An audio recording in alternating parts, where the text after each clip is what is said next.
Hello, welcome to East to West WLS, the podcast where we support the bariatric community with humor, humility, and honesty. I'm April and I'm the West. And I'm Jason and I'm the East. We are so excited to welcome the one and only Professor Phil to the podcast today. Hey, Phil. What's up, guys? Great to be here. Thank you for having me. We are so excited that we get to talk to you. Jason and I discovered your bars about 6 months ago, and I had had a few. And then over the months, we have taste tested. We've kind of gotten to know you a little bit more. And we're just so intrigued by your product, by your backstory, by what you kind of bring to the community, that when we reached out and you were down to record the podcast, we're like, oh yeah, oh, it's going down for reals now. This is going to be badass. Well, thank you. That means a lot. The WLS community has been awesome to Dive Bar, and I like to think we have a long-standing friendship, relationship, support each other vibe thing going. So definitely, I think that is absolutely the case. So before we dive into our conversation today, I just want to give our listeners a little bit of backstory if you're new to East to West. Jason and I both had a type of bariatric surgery called vertical sleeve gastrectomy, or VSG for short. We've lost over 350 pounds combined, and we're like loving life. But after our hospital bills were paid, the support kind of dried up. So Jason and I teamed up and we created East to West, really just to create the support that we wish that we had straight out of the gate. So we have this podcast that we do weekly. You can also watch us on YouTube. As you can see, we're adorable and handsome humans. So if you prefer to learn by watching, head over to YouTube and type in East, the number 2, WLS, and our amazing YouTube page will pop up. So you can definitely like and subscribe and follow there and be the first to know when new stuff drops. So, okay. Now that we've gotten all the backstory out of the way, Phil, will you just take a moment and just briefly introduce yourselves to our listeners and our followers? Just let them know kind of what you're all about. Yeah, sure. Thanks. So my name is Phil, commonly known as Professor Phil. I am the founder of Dive Bar Nutrition. We'll get into all of what that is, what it means, where it came from, all the craziness. And yeah, just a rock and roll musician turned trainer and eventual health and wellness instructor, collegiate instructor, and turned Willy Wonka of protein bars, I've been called. So we'll get into that. Dude, that's a perfect way to describe it. Because when I think about like my favorite bar, or it's hard to pick my favorite bar, but when I first tried Trash Can Cookie, I was like, wait a minute, there's legit like candy pieces in here. And I was like, what is it? And I literally in my head, I was like, what Wonka magic is this? Like, this cannot be nutrition. It was insane, but holy shit. So flipping good. So good. Thank you. And there's another little silly anecdote in there. We'll hold it for whenever it comes up with you with the candy and the bits and the things and the approach to Dive Bar. Remind me about the genesis of Trash Can Cookie, because it's our staple product, and there's another little gem of an anecdote or just an ironic or a crazy little quirky tidbit in there. Awesome. Can do. So today, what we're really excited to talk to you about is, of course, we want to get to know you more as a person and just as a human. We're excited to understand how Dive Bar came to be what it is today. But we also know that you have a very eclectic background, and you really are grounded in like fitness and nutrition. So we're excited to dive into that, because a lot of our listeners, a lot of our followers have questions about nutrition and fitness and movement and kind of how they all fit together. And it sounds like through Dive Bar Nutrition, you kind of have created this almost holistic approach to how we can live our best lives. So yeah, we're excited. We got some heavy hitting topics lined up, and we have some questions for the community that we're going to get answered as well. So I think we're ready. Are you guys ready to dive in? Yes, ma'am. Hails to the yes. Yeah. I love it. All right, you guys, let's do this. So Phil, take some time and just tell us what makes you you. How did you get to be the person that you are today? Sure. Well, I would say in our little kind of introductory chat, I mentioned that this is the result of like 20 years of craziness. I was a musical teenager. You guys may recall the band Taking Back Sunday, and to a lesser extent, Glassjaw There was a band Brand New. These are like big emo screamo bands, probably 10 plus years ago. I'm from Long Island. I came from the same scene and knew a handful of those guys. For whatever reason, right before Long Island exploded, I thought, let me go out to LA. And everybody I left behind got rich and famous, or at least half rich and half famous.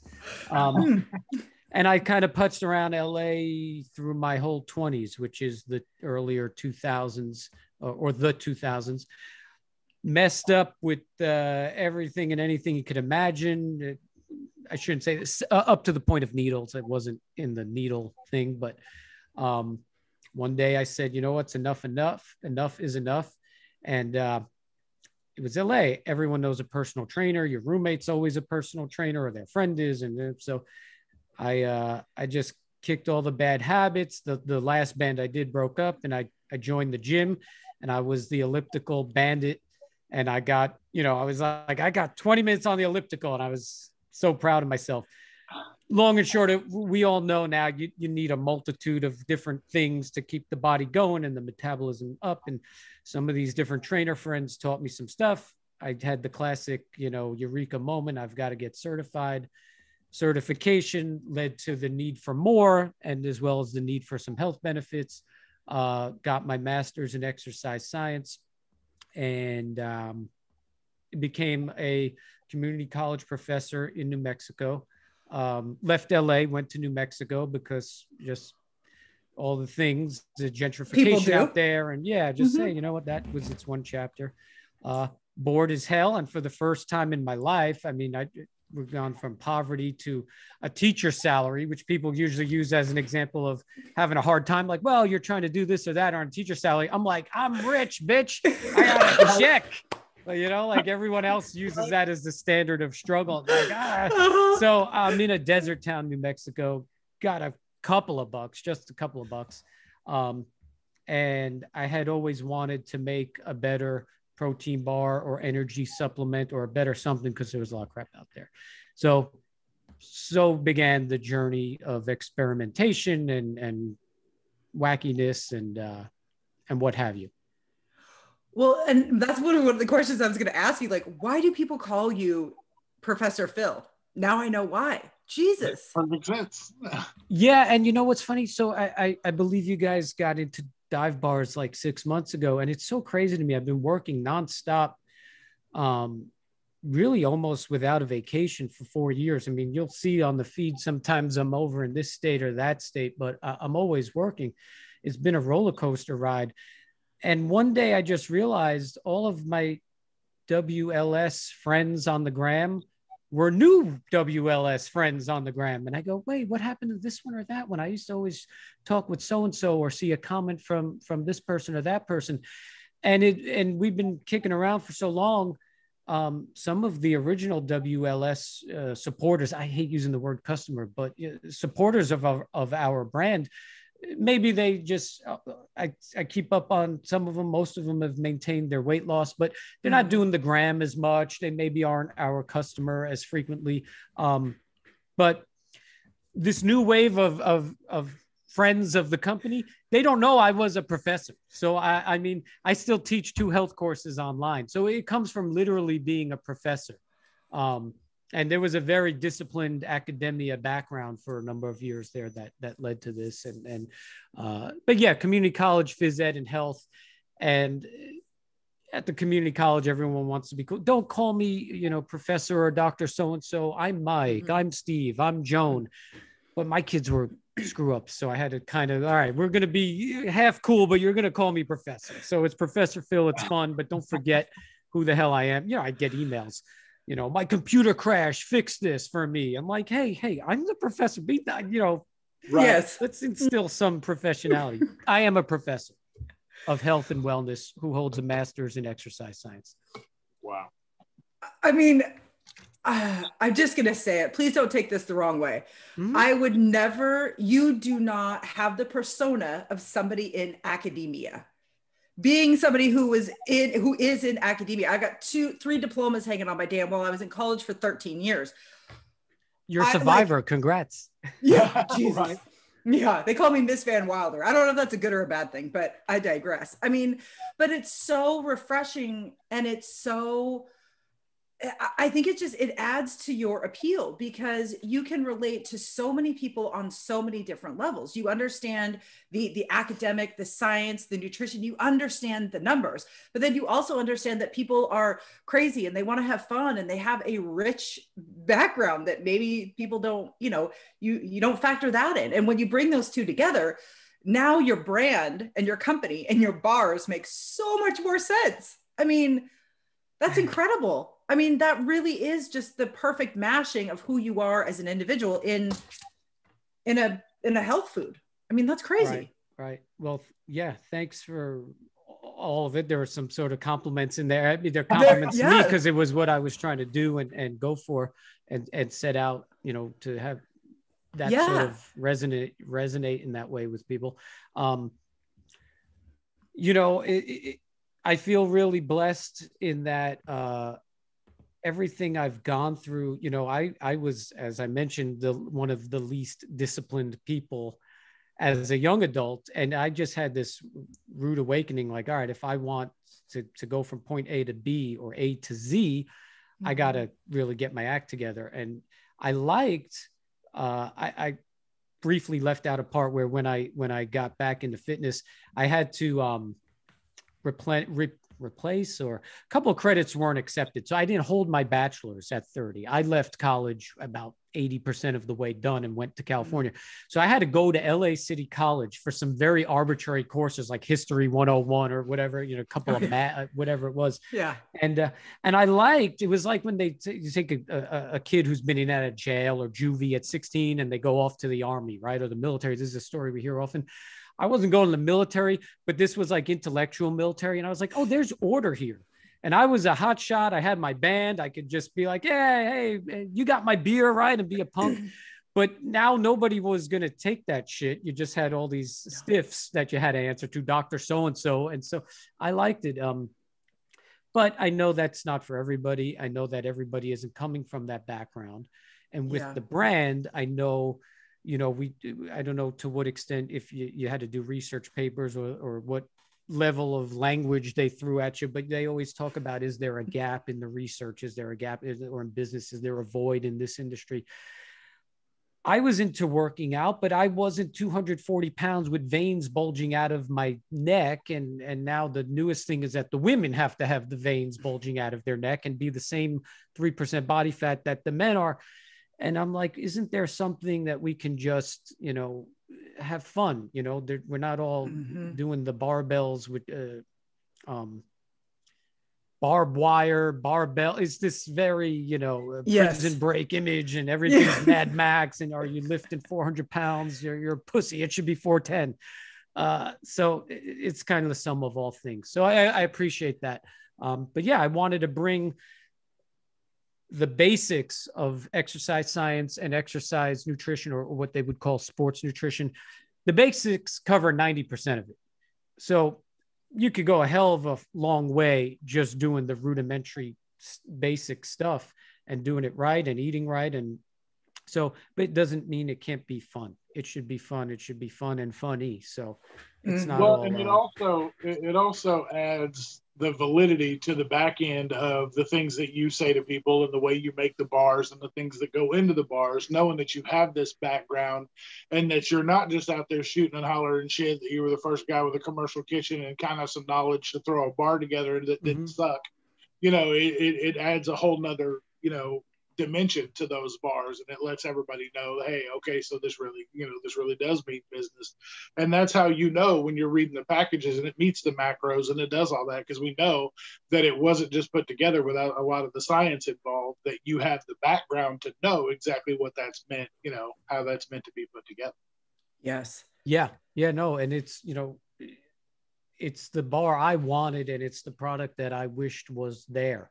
And that's really the genesis of it. And that's sort of the mission statement on our website has whatever a mission statement should be, but that's really the mission statement. if everything was taken away tomorrow, I would still be eating this. I'd make them in my home toaster oven or what, you know, but so it's what it was made with intent, you know, it was made with intent. And you don't have to be like The Rock and doing, you know, dips with logging chains with extra 100-pound plates on each side to enjoy it. I mean, you know, you can still enjoy them without them. Exactly. You don't have to be The Rock. It's going to be on the next rapper. That's the new slogan.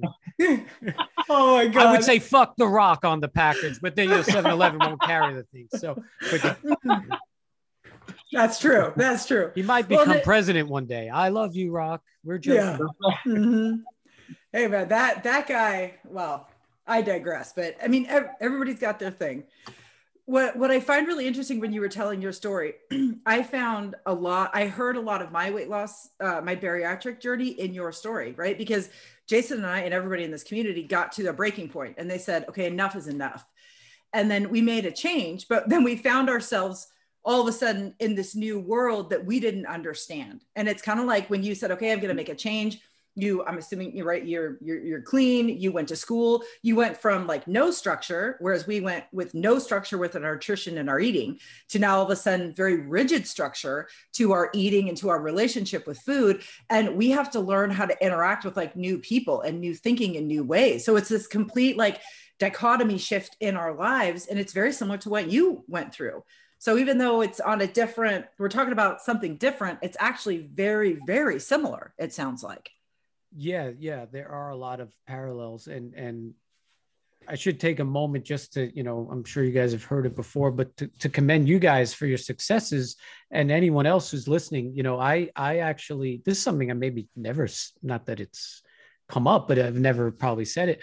I probably know 4 or 5 people who had weight loss surgery, and inevitably much sooner than later, the weight came back because they weren't provided any tools. There was no community, there was no network. So on your personal successes, and kudos for doing the pod and having your Instagram and the support that wasn't there for many, many years.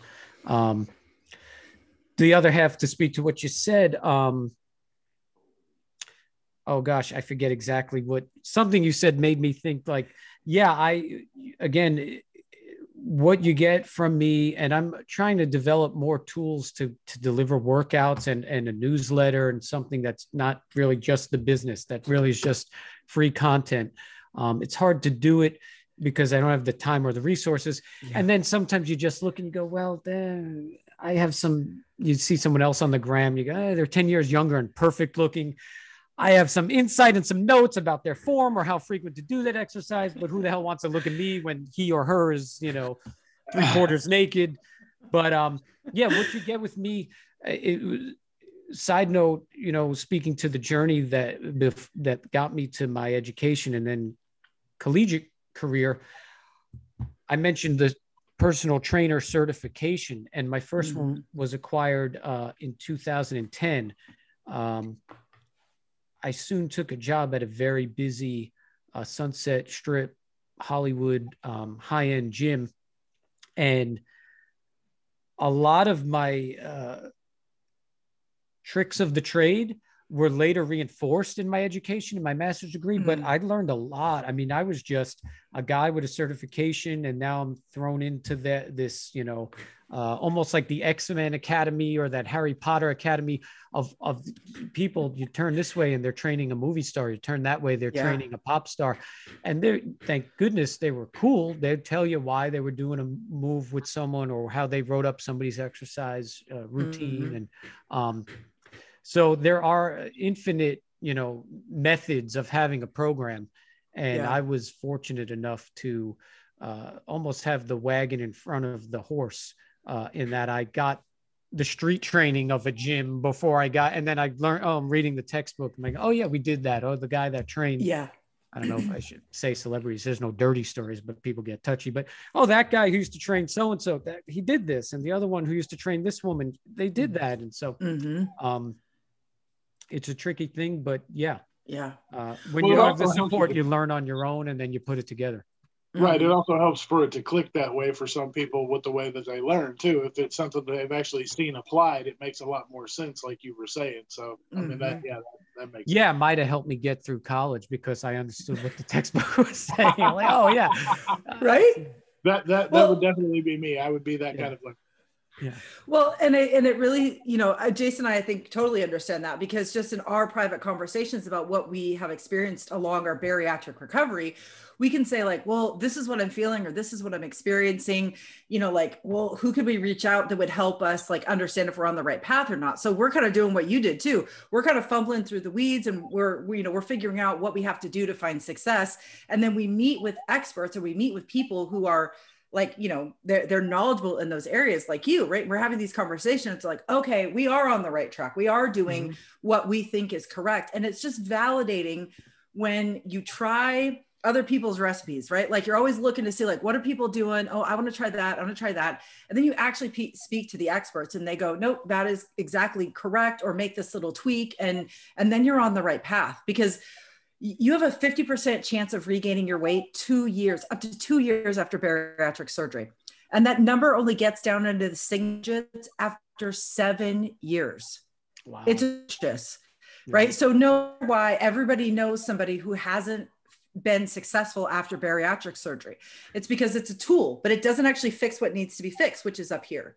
But if we can use this tool to fix this, then we can find success. But this is a lot of work. And you don't realize that until you're on the other side of surgery and you have to confront the reasons that you weighed what you did. That's where the work begins. And that's why we have these conversations with people just like you, because you have something that we need to find success. And we're so very thankful that you're willing to have these conversations with us so that we can help our community, because these conversations help us and they help our community. And that's why we do what we do. So yeah, kudos right back to you.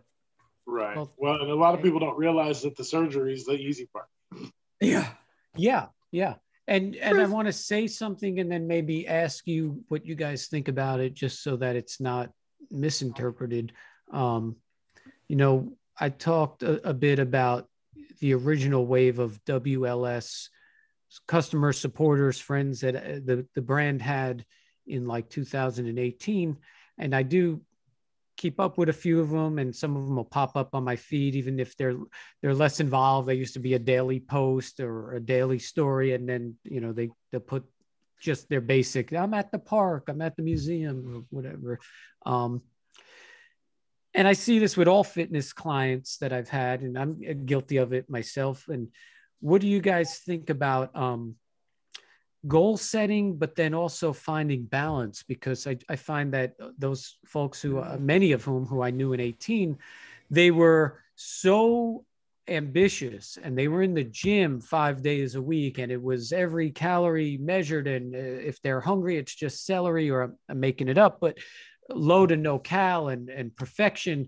And some of them hit it, and some of them had, plastics done after and really made themselves these marvels of a specimen, but it's unsustainable. And now some of that is coming back. And now I'm seeing their posts, I'm up 25, 30 pounds from my best weight or my lowest weight. And there's a depression that comes with that. So I'm a big advocate of balance and just, healthy and happy. Again, just to throw the ball back into your court, do you guys find any struggles with yourselves, peers? Do you find that's an issue? The biggest issue I see, which you kind of alluded to it, was the balance portion of it, because we've all been there at one point in time. I know myself, and I know me and April have talked about it early on in our weight loss history, when we were trying things before we actually had the surgery. You grab a hold of a diet, whether it be Atkins, whether it be Weight Watchers, whether it be, Nutrisystems or Herbalife or whatever it is. And as humans, we just dive in headlong. Well, how deep's this bitch? 12 feet? Let's go. Boom. And we dive in. And we're like, oh shit, I forgot I don't know how to swim, but I don't give a shit. I'm treading water. We're doing it. So in reality, like you said, it's not sustainable. You can't do that all the time. You can't just say, well, I used to eat, 12,000 calories a day because I ate like shit, And now all of a sudden I'm going to eat celery and drink water. And, oh, I may have an ice cube later if I'm feeling spicy. Like, you can't do shit like that. That you're not going to be able to, that's not sustainable. So when people do that and dive off the deep end, and you're hitting the gym 5 days a week when you hit the gym no days a week before, when like driving by the gym made you kind of you feel uncomfortable, and now all of a sudden you're going to be a gym rat. Like, it doesn't work that way. You have to build up, just like you build up a tolerance to everything else. Go to the gym once a week. Then you start going twice a week. If you can make it 2 or 3 times a week in the beginning, that's an awesome start, because you were going no days a week before. But to go from no days a week to saying, I'm going to hit this bitch religiously 5 days a week, you will to start. But like you said, as you see, that it starts weaning off a little bit, because eventually there is no balance, because you start thinking, well, because a lot of times when they hit that, it's Christmas break, or it's whatever kind of break they're having during the holidays, because, New Year's Eve is my resolution. So New Year's Day, and then they go back to work in a week. And then it's, well, God, after I get off of work, I'm super tired, and I got to go to the grocery store, and I got to take Tommy to baseball, and I got to take Susie to ballet. And you just don't have the time needed to be able to do all of those things. So to start with, if you build up some sort of schedule to be able to do those things and make it sustainable, you're going to have a lot better of an outcome, or you're going to set yourself up for a better outcome than you will if you just decide, screw it, I'm all in. If I don't go to the gym 5 days a week, I'm a complete failure. Exactly. Perfectly said. Yeah. And I think, and there's a lot of, I think there's a lot of things that go into to regaining your weight, but it really just has to do, I think, with your identity, right? When you're a heavier person, you have a different identity, you have a different relationship with food and how you think. And when you attempt to make these changes, you're actually working on changing your brain. And that's very hard work. And as soon as you hit resistance, you are trained, and we are wired as humans to take the earliest off ramp of discomfort to get to where we're comfortable again. And that takes a lot of strength to stay the course, to really go through that resistance. But if you're not prepared for that, and if your identity is not aligned to living as a healthy person, it's going to be really difficult. And all of us have done a diet, and you get down to a new low weight, you're miserable, A, and then B, you realize, oh my God, I actually don't know how to live as a thin person. So then you panic and you go right back to doing what you do know, which is how to live as you were before. And surgery doesn't fix that. That is the work of weight loss surgery. That is where this monumental effort lies. And it's exhausting. And I think you go into bariatric surgery thinking, oh, it's not going to be as hard as it was before. And that's absolutely not the case, right? You go through surgery, you recover, you finally get on the other side, and then you realize, oh my God, it's the exact same shit that I was dealing with before. The only difference is now I have a legit hunger signal. And it's devastating. Right. It's devastating. And I think that even if you haven't had bariatric surgery, the struggle is still the same. Your identity and fighting through resistance and our hardwired brains, none of that changes because we've had surgery. It's a bitch. It's an absolute bitch.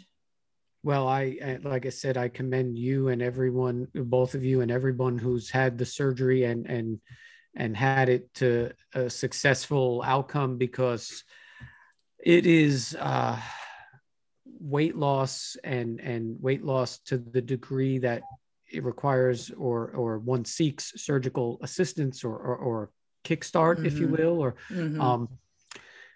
You're battling drug addiction in that the foods trigger certain hormonal signals comparable to, cocaine, caffeine, nicotine, or mm-hmm. drugs, societal pressures, variable psychological expectations. And I mean, I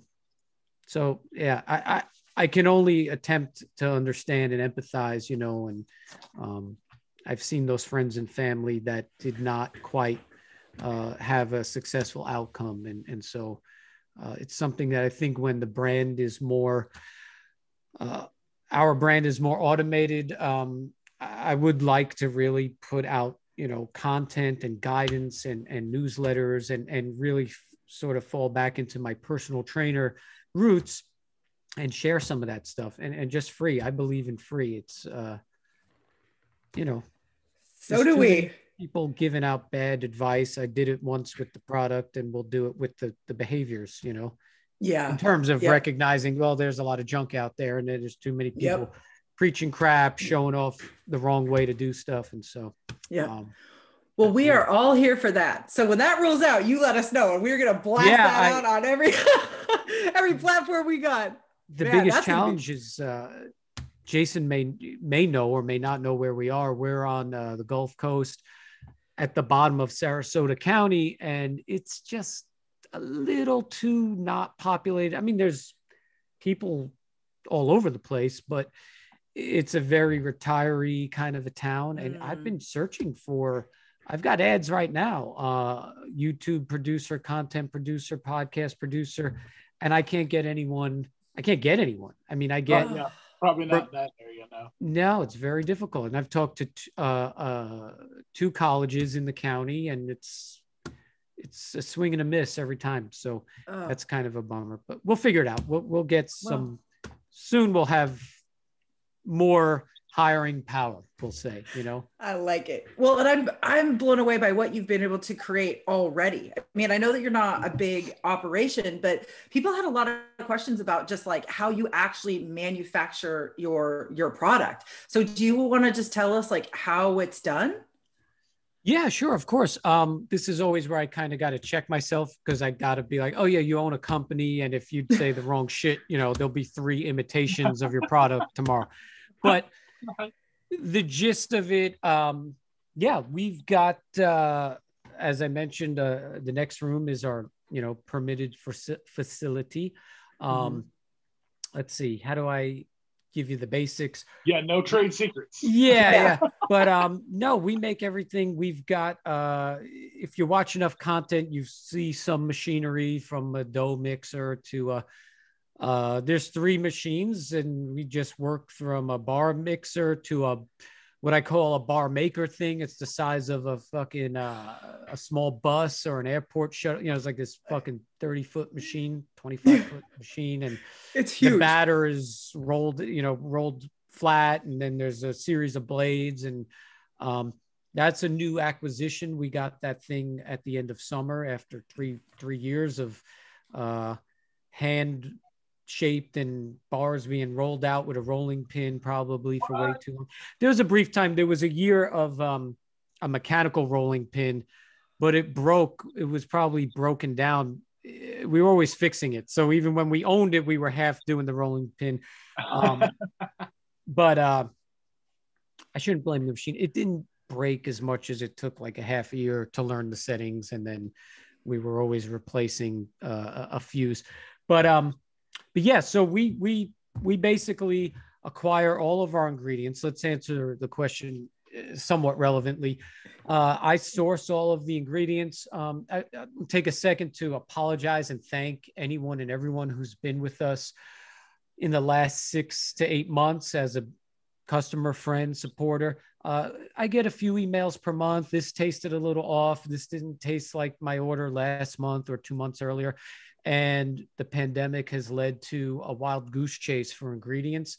So for everything we use, we have a primary supplier, and then usually a backup supplier, and then just some notes. If that second supplier goes AWOL or they're out of something, it's like, yeah, you're gonna pay a little more, but you could get it here, there, or the other place. And sometimes that's just really not that mysterious of a place, like Walmart or Amazon, or, you know, just a couple of websites that you either of you or anyone could Google. But I mean, it's not like these are common ingredients to some level.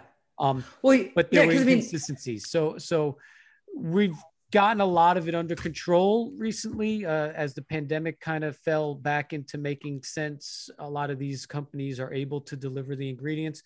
I'd say we're about 90% plus back to the exact dive bar that it was 1 year ago. But there was a time in like the fall where almost every ingredient was coming from a different source. And so it's just a little, you know, it's a nut butter that has a drop more or less oil, or you know, a stevia that's processed different, a whey protein that's processed different. However, the hell you get whey, which my understanding is like a cottage cheese, goopy sludge to turn into a powder. There's different things you can do there. And so I guess we don't do that, but the suppliers, different level of processing and refining, and you could have a very cottage cheese flavor or not. And we try to buy premium stuff where it's not there as much. And then the stevia kind of takes care of the rest. But if we had a very whey-ish flavorful protein that month, and the stevia was from someone else, and it just kind of certain flavors don't have maybe an extra flavoring or anything to them. So it's an apology / answer to the story. We're pretty much resolved now, but that was an issue for the core of the pandemic, I would say, from like June to November, probably, just at the start of the winter. Wow.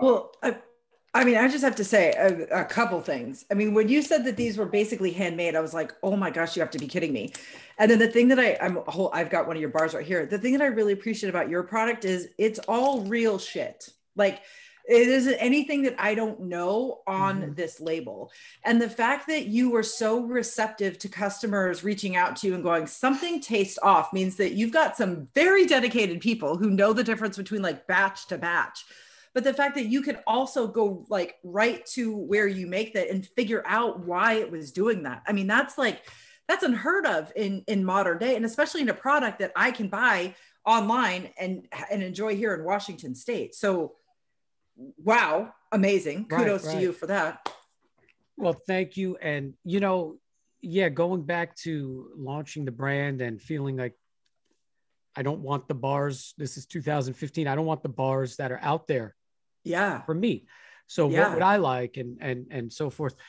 I remember thinking, should I try to make something better, and what should I make and what do I want? And just kind of looking at what was at the time, industry's changed, but not all that much in 5-ish years. The big players, and I don't believe in really saying any other brand names for good or bad, but everybody kind of knows who the big 3, 4, 5 are. Most of them, and I realize we're on the pod. I've listened to enough podcasts to know that you put it out there in cyberspace and someone goes, you said, you meant you're wrong. You're an idiot. Not all of the top 5 brands, but probably 3, if not 4 of the top 5 brands. The back of the nutrition label reads like a chemistry lab. Right. Yes. So I went, okay, I don't know what that is. A, I don't want to ingest it. B, I don't know where the fuck to get it. So this bar is going to start at Whole Foods, at the Walmart grocery store. And that's pretty much what it's been. I mean, if you see something on the back of a Dive Bar label that even sounds a little weird, or you can't find it in your grocery store, it's seeing we're tearing open and throwing into the product. You know what I mean? So we'll make up an extremely hypothetical. If I was ever going to chop up 3 Musketeer bars and put them into the Dive Bar, if there's, the thing has a weird nougat, if there's something that sounds like xylophone, hilo, pyro, fucking glyphics on the back of a Dive Bar wrapper, I don't go buy that. I don't source that. It's just in the candy that we chopped into it. So by virtue of that, it's probably 1% of the bar, but the core of the bar is just stuff that's was available to me. And I understood what it was when I carved whey protein, almond butter, brown rice syrup, whole wheat flour. I mean, it was like when I first got these, I was like, I was not expecting that, just because I guess I'm so used to the bigger ones. And I have to say, my favorite review of all time, when I saw this, I immediately called Jason. I was like, bro, you have to go look at Dive Bars, the review that you did. You were in a car, you were somewhere, and you're like, yeah, you guys want me to review Dive Bars? I'll tell you. It's like I went out and bought like a protein bar from 7-Eleven, and it doesn't taste like shit. And I was like, oh my God. But it's so true, because the very first experience I had with your bar, it was recommended to me by somebody, and I'm not a hard bar. I call this a hard bar. I'm not a hard bar fan. And they were like, no, just try it. It's different. And I was like, okay, fine. And I took a bite and I was like, oh, okay. And then I read the ingredients again and I was like, okay. And I was eating it and I was like, oh my God, it doesn't get chalky. It stays this like consistent, chewy, delicious experience through the entire thing. And I was like, this is magic. This is like, what the hell is this? But it's because of how you put it together. And I think it has to do with why nutrition is a part of your company. It's not Dive Bar, it's Dive Bar Nutrition. Right. So it's like, it's a different thing. So this is exactly. Well, so I told you there was a tail there. There's kind of a 2 or 3 prong tail.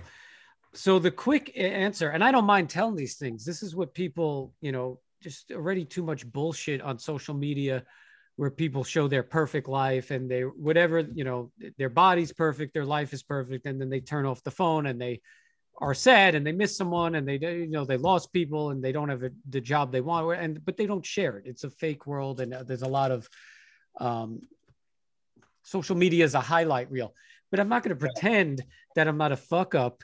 And just like when I was starting, I didn't know where the hell I was going. So there's a multi-prong answer. I'm going to make something, and it's a protein/energy bar that my students, the athletes or the athletic students, everyone can benefit. The students will wake up and they'll focus, or if they need a meal on the go for cheap, boom, Dive Bar. If you are an athlete, this is energizing and recovery, Dive Bar. But also if you are a trucker, a blue collar person, a party goer, a party animal who has college class in the morning, you were Dive Bar, you were at a Dive Bar. We can all get down on this verbiage. Then try to build a website. You will never fucking show up on Google, and the name divebar.com is available for $62,000. So, okay, we need something here. We need one more word. And this is hard to, I said I won't name other brands, but there's a one word there's a protein bar company that's one word. It's one syllable. It's a short, easy word. And they're the biggest brand in the fucking company.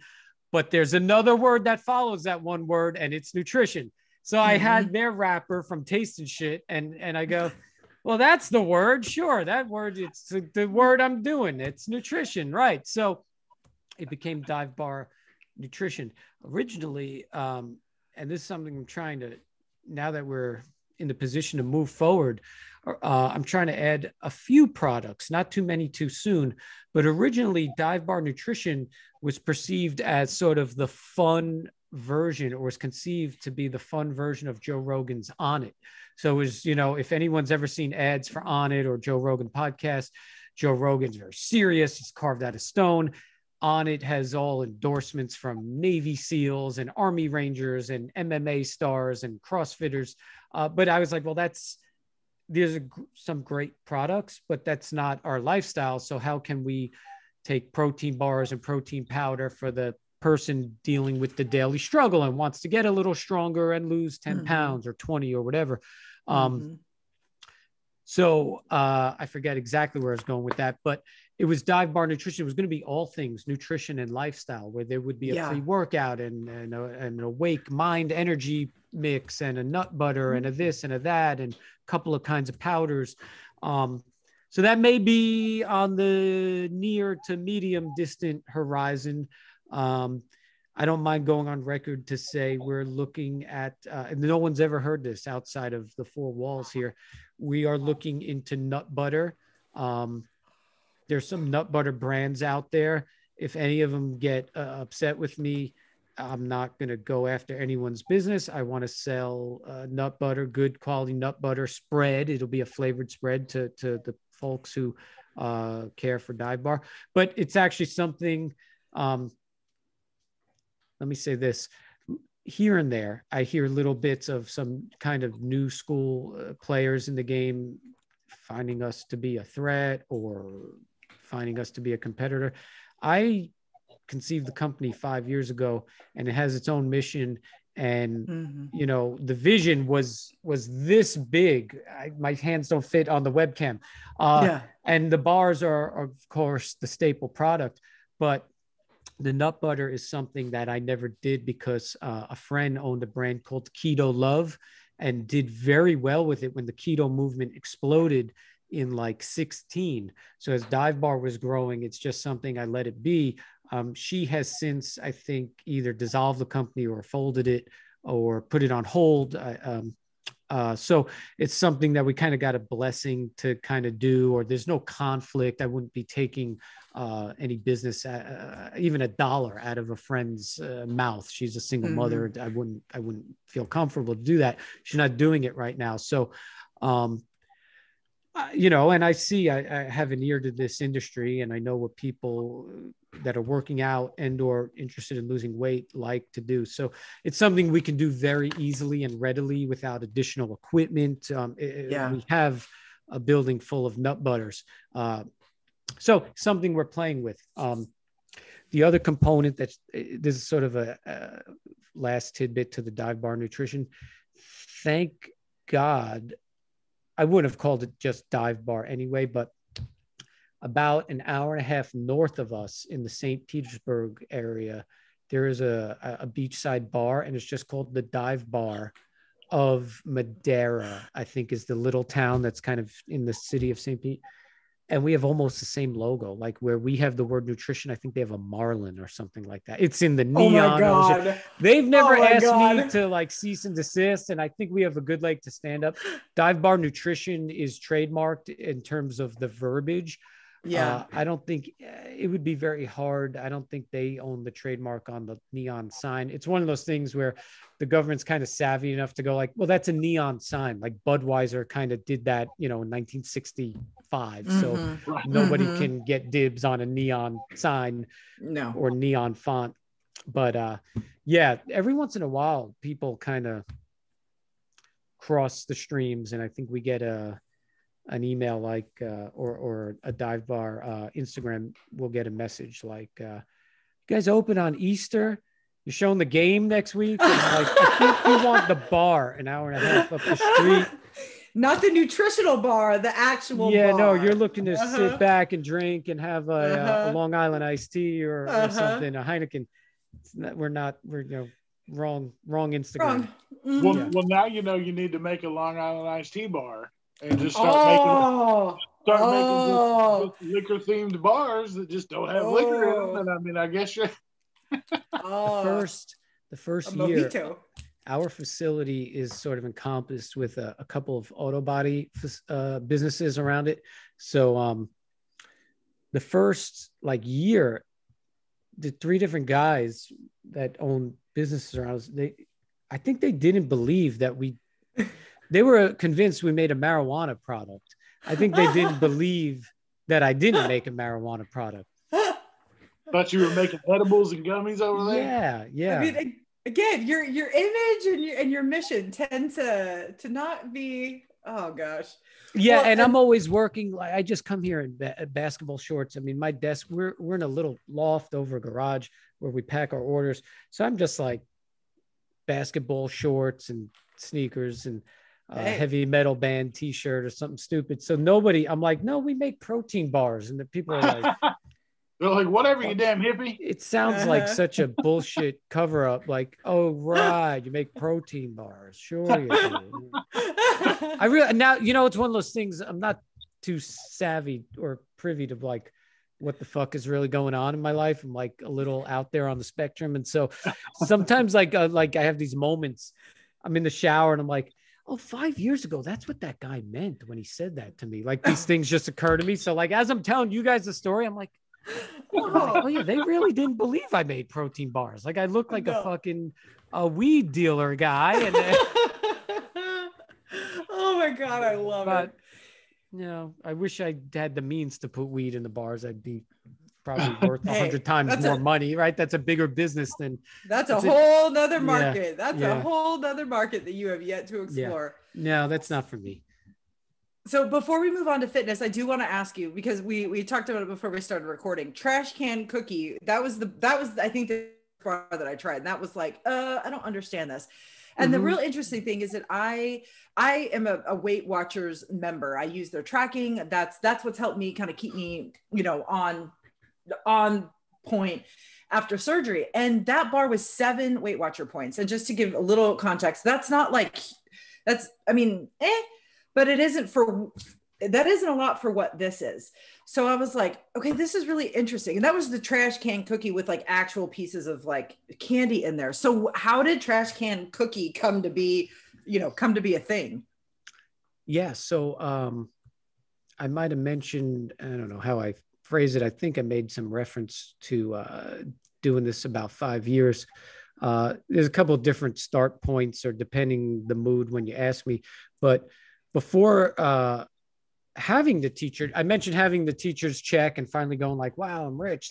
Meaning I can screw up and waste a $30 tub of protein powder in my little experiment.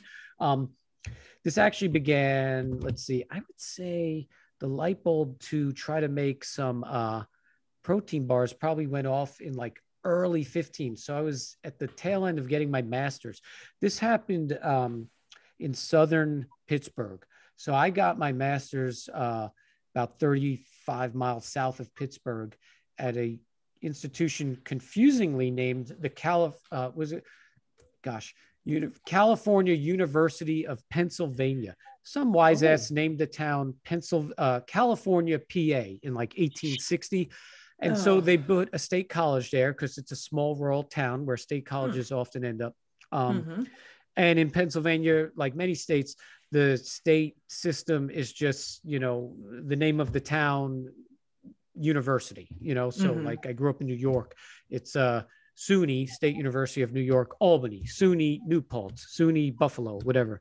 And they did a similar thing in Pennsylvania. Where I was living was like the bottom of Allegheny County, Pennsylvania. Again, I don't use names. One of the other probably top 5 brands of protein bars, unbeknownst to me, very ironically, was made, their manufacturing plant and headquarters about an hour from my house. This is where it gets really funny. I'm in Pittsburgh. I'm super health fit. I just came from LA. I got abs of steel. I'm like fucking 7% body fat. And I go in the gas station. This is a culture shock to me, right? Because people are getting, like, here we are in Florida now, it makes sense. Wawa is the big thing out here, and everybody will get a sandwich or lunch at the gas station. In LA, that doesn't happen. So, and here I am in Pittsburgh, and they have 2 gas station chains, one called Sheetz and one called Get Go, I think. I apologize if I butchered that. Both have something called the trash can cookie, almost always right in a basket next to the checkout, professionally wrapped and sealed, and there's a nutrition label. But I'm like, where the fuck? This is like my moment. Toto, we're not in Kansas anymore. I'm like, I go for a bottle of water or a protein bar, and I'm checking out. I'm like, holy shit. Like, not only is everybody getting a foot long covered in like gravy and cheese for lunch, the takeout like impulse item is this trash can cookie. And I pick it up, and it's like the size of a CD. It's an inch thick and it has everything in it, right? It's got everything in it. It's the trash can. So I go, when it came time to make a protein bar, I go, if I could get a couple of goodies in a protein bar, I'm starting with that. The fucking cookie was, 600 calories at the gas station. But I go, I love the idea. I like M&Ms, but this fucking cookie's like pretzel, M&M, Reese's peanut butter, candies, coconut, in the size of a CD, like a 5-inch, 6-inch cookie. God. Okay, so that's a thing in the Midwest. That's a thing. Okay, I have to clarify this. Okay, I really need to wrap my head around this. People go to gas stations to eat lunch? Yeah, Jason, like I said, this is a gas station like what you're thinking of when you think of some little 2-pump, like rundown ass. Yeah, no. These are multiplex gas stations that look like grocery stores that literally have like restaurants inside of them. There's a deli. It's like if you go to whatever grocery store you have out there that has like a deli section where they cook and actually prepare food. This is like this in a gas station. April, I apologize. I think I remember hearing you're in Pacific time, but where are you? Because I kind of might know what to compare.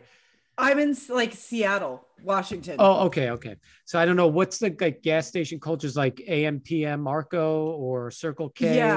Yeah. I mean, I wouldn't. Well, and the crazy thing is like, I guess I never go into a gas station because like I just pay at the pump and I leave, and I always have water with me. But the times that I have been inside, there's no restaurant. I mean, like, and what's at the front of my counter is like apples and bananas and string cheese. Like that's our to-go food. Right. And so we probably had a similar perception. I yes. think you're at the top of I-5 probably, and I was almost at the bottom of I-5 in LA. So my idea of the sort of city to suburban gas station, we didn't have these super stations that me and Jason now have. So the item on the counter was usually either like the 25-cent chocolate lint ball, maybe, or 50 cents, whatever.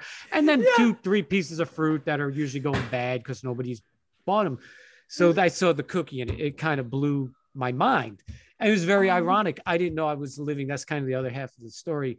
In the conception phase of Dive Bar, I had no fucking idea. I lived a mile from like, by revenue, probably the number 3 brand in protein bars. I had no idea that they were there. It doesn't matter. It had nothing to do with anything. But if I was living a mile away, halfway, my first experience meeting a trash can cookie, I mean, I was probably a few hundred yards from the headquarters of the other place. I realized I was on their corner, and then you go down an industrial road. So, but yeah, that's a very outside of metropolis coastal places. There are these super stations, and Wawa, I think you could get a coffee. It's almost like Wawa has a Starbucks in it. There's lattes and frappuccinos and mochas and gourmet coffees. And then there's the sandwich shop. And then there's fast food merged. You're getting gas. What the hell? You're getting You will gas. if you eat half the shit there. Wow. Yeah, right. You will have gas if you get your lunch there. Getting 2 kinds of gas at Wawa. Okay, mind blown. Well, and the other thing that I did not know existed, and I think I even had to ask Jason about this. I was like, "What the hell is a trash can cookie?" And he was like, "What do you mean? What's?" And I was like, "Why would anybody call something trash can cookie? It makes no sense to me." And he was like, "It's because it's like all of the good things like thrown together." And I was like, "Oh my God." Well, and then when I had the Dive Bar, I was like, okay, now I think I kind of get this. I mean, it's amazing. It's absolutely amazing, but it's just so interesting to me how my experience is so different from like your guys' experience, because we're living on 2 opposite ends of the nation. But what an amazing precipice, or like what an amazing thing for you to do is to like take this thing that you've now been introduced to, the trash can cookie, and go, I wonder how I could make this like actually fit into like a healthy diet, because clearly you're still a fit person. Fitness and movement and all this kind of stuff is still a huge part of your life, yet you're making these things that actually taste good and feel like a treat without blowing people out of their macros every day. I mean, right. Well, yeah. And so, the basics of what we do with the bar, how do I say this? The bar is basically built on the fitting your macros principle. Yeah. And if you're in Weight Watchers, you're probably heightened awareness of the idea, which isn't a complex one, but at the basic level, you should have a certain balance of the 3 macronutrients: protein, fat, and carbohydrate. Some people recognize alcohol as a 4th one, but hopefully it's not enough to be a factor in ones. You go have your drink or 2 a week and whatever, but and it's something that I mentioned earlier, being like LA trainer guy, 7% fat with the abs. I didn't like the fit your macros principle. There's a gentleman named Lane Norton. I think if either of you guys he's kind of in this, when YouTube sort of first exploded with fitness, or YouTube's obviously been around, I think mid to late 05, early 06, but they invested in YouTubers and helped create more tools to publish your videos and stuff, probably in the 2010-11 area. And out of that came a gentleman named Lane Norton. He's a rare breed of a real fitness buff, strong guy, but he holds, I think, a doctorate in nutrition or exercise phys. When I was Mr. Vegetables, egg whites, raw veggie, fruit smoothie guy, Lane was promoting this fit your macros principle. And I kind of snubbed my nose at it back in 11 and 12. And then I realized when we talk about hitting that sort of stride, like, yeah, you can't hold the abs forever, but if you can be pretty damn good and healthy and happy, well, then that's the real perfection. Doing pretty good and being happy and healthy is what Balance. makes you perfect, not the image or the scale or Mm-hmm. number. Mm-hmm. So when it came time to do this, I thought, well, I need the energy, I need the recovery, I want the certain macros, and I want something I'd give my clients. So, the idea is, and this is going to segue, I just want to end on this one note, the idea is, let's make a good, healthy nut bar. We're going to crank it full of this micronutrition, the certain vitamins and the caffeine and the taurine that'll get the job done. That's got its own purpose. If we put, and this is again, if somebody has the bar in front, don't open it and go, well, my bar has 7 M&Ms. You're an asshole. The idea was, if we put 4 or 5 M&Ms and 4 chocolate chips, we can accomplish this framework, and it's going to hit the spot. And going back to the other brands, everyone's been in a race to become a diet food, low cal, no cal. It's like, it never ends. So my theory is, you know what? Look, I'm the living specimen. I got to wear the brand on my sleeve. I mean, I got to go on camera most days of the week. I'm working out very reasonably in the pandemic. I'm the guy whose workout went down. Everyone's like, oh, I'm at home. I got the Peloton. I do this, I do that. Man, my workout volume has dropped by 70%, 75% in the pandemic because my business has gone up and my workload has gone up. Mm-hmm. I'm also a guy rare breed who likes to go to the gym. So I'm working out less than ever. I mean, the gym was my view to the world. I don't have cable. I'm like, what's the bullshit they're putting on TV? Okay, well, that's the bullshit on TV. I'm out of touch, 40-year-old rock fan. So I'm like, what are the kids listening to? I go to the gym. Well, whatever this weird digital shit is, that's what the kids are listening to. That's where I get in touch with reality. So it's been taken away from us. So I'm down in everything. But I got it under control, and I'm up 10 pounds from my little Bruce Lee physique that I used to have, but it works and there's balance. And so I always get a crack out of when people go, can there be less carbs or this bar or that bar? They're 30 calories less. And I'm like, well, it can be natural. It can be a natural nut butter, almost, it's like a gourmet product meets 5 to 10 tidbits of candy, you know, for those extra 30 to 40 calories. And if you want to work them off, they're there for the taking. Skip the elevator, tomorrow morning at work, Well, and I mean, it really does blow me away by the macros because, I mean, this is really a treat for me. But, it's 220 calories. There's only six grams of fat, 2 grams of saturated fat. There's 27 carbs, 7 grams of dietary fiber, and 16 grams of protein. So, I mean, when I'm really hungry for something, this fills me up. If I have a craving for something, I mean, Jason knows I love Built Bars. I love their texture. They're fantastic, but those are like crack to me. And if it's not going to fill me up, it's just going to get me over that sweet hump. But if I'm actually hungry, if I need to take something in and I'm on the go, this is like a meal. I mean, it was insane to me. It was like, oh my God, this is actually satisfying. It's satiating. It gives me a little sweet, or gives me what I'm looking for. And I'm like really, really chewing it. It's kicking in my digestion. It's making me work for what I'm taking in. It's just a completely different experience. And that comes because of these macros, not in spite of it. I mean, you built this to do what it is doing for me and lots of people in the community. It just speaks to what you're doing. Right. Well, and yeah. And so to sort of speak to that, I think it's probably because I'm sort of an abnormal fitness trainer with an abnormal background and an abnormal goal or endpoint. And so it was something that, most fitness supplements or snacks, they're intended for that muscle bound steroid group or the extreme diet weight loss group. And I kind of went sort of incidentally, I don't remember going like, I got to do it for this demographic, but I want it for my clients. My clients are casual fitness people. They're trying to drop that last 5 to 20 pounds.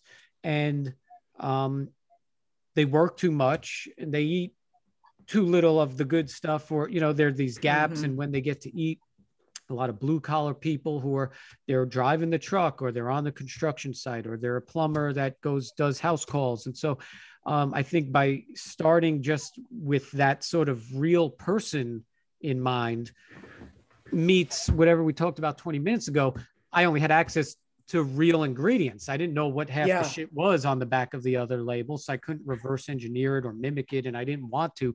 So it's like, it sounds so corny because it's like, it sounds like a fucking Kellogg's commercial, but like it was real ingredients put together for real people. So, you know what I mean? That's a commercial when I grew up, real ingredients for real people. Ask your physician how Kellogg's, whatever. Kellogg's, we love you. You can, you know, right. Pull the lawyer, hold the lawyers back. But, you know, cease and desist is coming in the mail. But right yeah, now. that's, I think, kind of what it was. And so it means a lot to me that the product resonates with the masses, if we want to call them that, or a spectrum of people, from real fitness enthusiasts and other personal trainers to people losing weight, or just moms who are overworked and stressed out. Because that is who it was meant for. It was meant to just go, yeah, you know what, if you see that you can lose weight and you need some fuel to get through your day, you know, we're here for you. So, well, and it gives you the feeling of eating something without feeling like you've eaten a whole couch cushion and you can't move when you're done. You don't feel just, you know, wrecked after you're done eating it. You can actually eat it and still motivate through, but be full enough to hold you over till your next actual meal. Dude, I would have never thought that, but Jesus Christ, Jason, every time we freaking talk. Okay, the other day I had Oreos, I had something, right? And I was like, and then afterwards I was like, God, I feel like absolute shit. I just felt awful. And then I was eating one of these today and it was like, oh man, that tastes so good.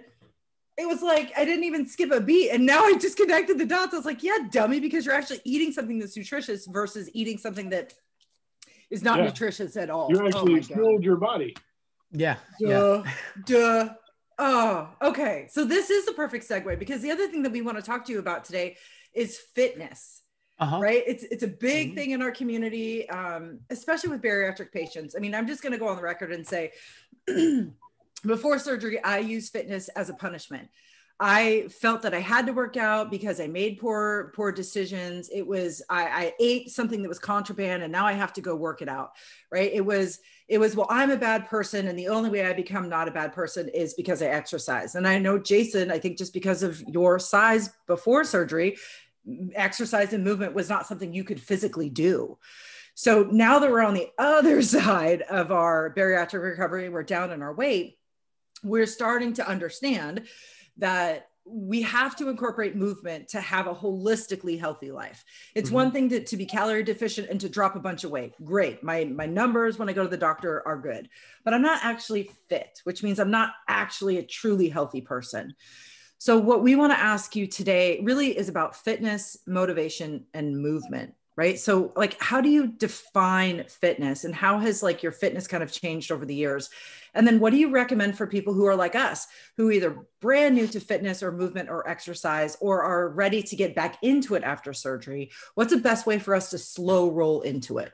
So sorry, that was a lot. I mean, no. Well, you know, I want to talk about the definition of fitness because there was kind of a classic, I may have even been in a textbook, but at least the expression textbook definition, someone said fitness, at least physical fitness. Now we do talk more often holistic, you know, mental, spiritual wellness, this, that, but physical fitness being the ability to, with absolute control, put your body, test your body. I'm butchering it, but it was like the idea of having total control of your body. So if you want to say, oh, I want to climb up that ladder, you can, and you do so with ease. You want to climb up the ladder and bring a box down, you can, and with ease. Some folks have gone as far as I had a little formulaic thing I had done years back that I would show clients. There's something I call, I'm going to be very careful because it can sound douchey, but there was something that I had called the perfect fit chart, right? Now, I don't want to call anybody, we just dismissed the notion of perfect or whatever, but it was at that time in that YouTube boom of 11 to 12, when I was doing a lot of personal training, it's very important to me to have some sort of a scalable, chartable thing in which we said, to alleviate expectations that were not natural, because it was a very kind of the beginning of microdosing steroids and speed and fat burners and a lot of chemicals and PEDs coming into civilian use through YouTube, and in 13 or 12, Instagram rolled out. So I had a little chart of, hey, look, here's perfect fit. Anything better than this is kind of crazy. And here's something to aspire to if you're not here. But the perfect is an expression, but it's really to establish a line in the sand where everything that might be better than this is sort of a cheater fit. And there was a chart of, males as good as you can get, probably without starvation. It's a little bit of starvation or discipline, but really better getting into that single digit body fat. It's like discipline blurred with starvation, blurred with some speed and steroids and hormonal stuff going on. So I had an idea of a perfect fit is, if you're a big spectrum of what a body fat is, and you can lift this much of your own weight. So if you're a man, I've been told people are surprised I'm short. I'm 5'6". It may not show on a lot of the videos. You're catching a bust of me, but if I grab a dumbbell and curl 30 pounds in a bicep curl 10 times, that's the pinnacle of my physical feat of strength. I got a friend who's 5'8" and a heavier guy, and he's like, oh man, I got to start working out again. I can't curl my 45-pound weight. So it's all kind of who you are and what you can do with yourself. It's very important to personalize it. I want to end the use of the word perfect because it's a very sensitive thing. And I do have that sensitivity. It's all personalized to your frame, your goal, where you're going, and dismissing bullshit. I don't even want to call them cheaters anymore, but they're impressionable and they can hurt us or make us feel like we have shortcomings. So you have to know what to dismiss. So that's my idea of fitness. A lot of people don't realize they see shit like, and it was funny that you mentioned that because you said you were 7% body fat with abs of steel and all that. People don't realize that Brad Pitt in Fight Club or Brad Pitt in Snatch, that shit's not, it's real, but they don't know what it was like, what it took him to get to that. That's not, let me just eat a couple of salads a day and I'm going to work out really good. Mm-hmm. Your body goes through complete shit to get to look like that. And you may get to look like that for a couple of days at a time. And then the minute you drink a little bit of water, that shit's gone. Yeah, absolutely. Yes. I mean, this is where I told you, like, I had such a wacky life living out in Los Angeles. Very briefly, I held a job at Warner Brothers. Very insignificant. I was a temp. It was just a low bottom of the barrel. We gave the tour guides around the studio. Actually, I was in that department. They never trusted me to drive the golf cart or speak on a microphone. So what I did was I was actually a glorified usher for the Conan O'Brien show. Was filmed on that lot. He had just moved to TBS and left New York.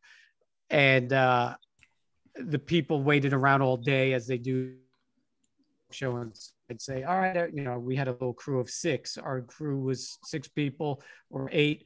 In charge of walking like 200 people across the lot because the stupid bazillion-dollar company built the guest lot fucking a half a mile or a full mile from where the fucking things are filmed. So you had to walk them and be like, don't tackle Ellen. Someone's going to stab George Clooney and my fucking minimum wage job is on the line.